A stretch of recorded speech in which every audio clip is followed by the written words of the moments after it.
பிரியமானவர்களே, ஆண்டவராகிய இயேசு கிறிஸ்துவின் இணையில்லாத நாமத்தில் உங்களை யாவரையும் நான் வாழ்த்துகிறேன்.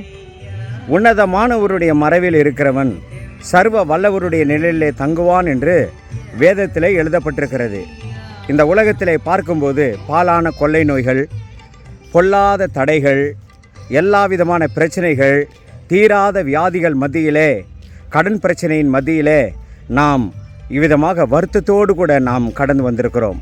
ஆகவே வருத்தப்பட்டு பாரை சுமை சுமப்பவர்களே, நீங்கள் எல்லாரும் அந்நெண்டே வாருங்கள் என்று ஆண்டவர் சொல்லியிருக்க, நாம் அவரிடத்தில் போவோம் என்று சொன்னால், உன்னதமானவரிடத்தில் போவோம் என்று சொன்னால், தடைகளை நீக்கிறவர்களிடத்தில் போவோம் என்று சொன்னால், சுகம் அளிக்கிற தேவாதி தேவனிடத்தில் போவோம் என்று சொன்னால் பரிபூர்ண சுகத்தை கொடுப்பாரே.